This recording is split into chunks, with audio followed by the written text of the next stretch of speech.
अरे पूरा संसार के निकले जब बेटा भूमि हार के पता चल जाला पूरा संसार के निकले जब बेटा भूमि हार के पूरा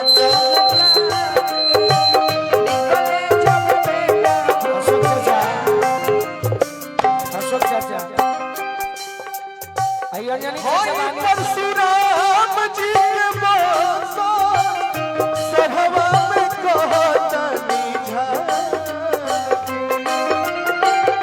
भाई परशुराम जी के बरसा सभवा में कहतनी बात चल जाला बात चोर के निकले जब बेटा भूमि हार के बात चल जाला पूरा संसार के निकले जब बेटा भूमि ये हमारे चंदन भैया जनपारा जे भी टीम में लोग बजावता अशोक चाचा के हम स्टेज पर बुलाई अंजनी चाचा के हम दुख देखने से अंजनी चाचा के पेट गीत संगीत से ना भरे ई जकरा के माने ले उनका काटी बस स्टेज पर आवे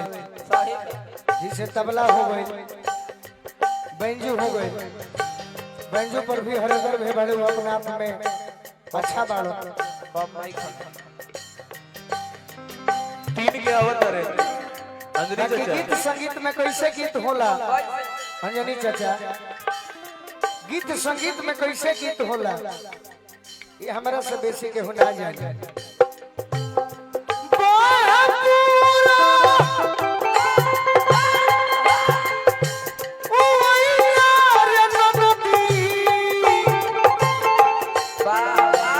अरे पवनवा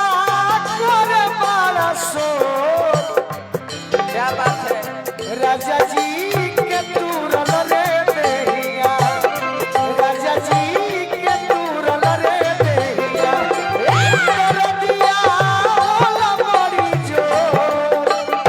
राजा जी के तूरल रे देहिया कर दिया राजा जी के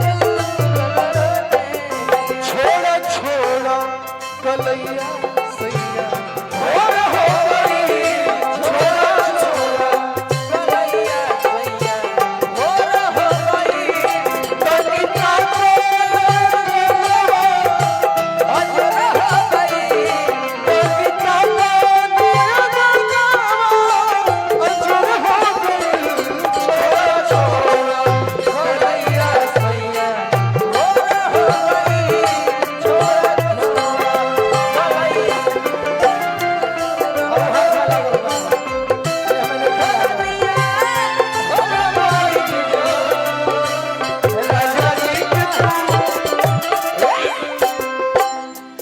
सुन सुन ननदो गोतिनिया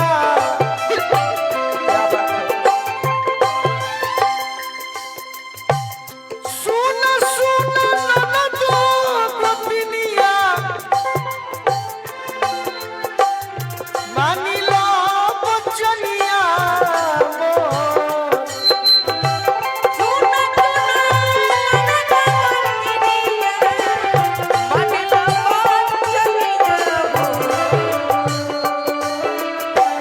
किसके ले आओ ना हरो दिया किसके ले आओ ना हरो दिया होला बड़ी जो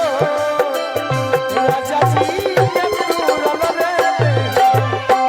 कर दिया होला बड़ी जो राजा जी के तूरल उठ उठ सासू सुहागी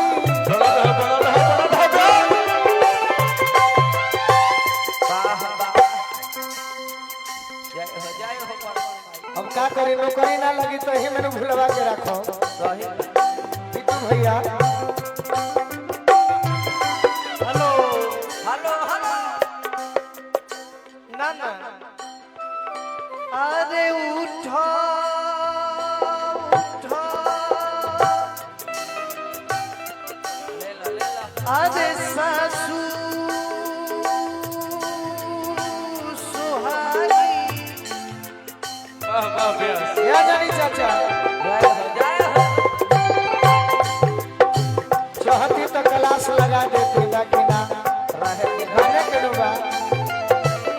का कहनी के नचबू सब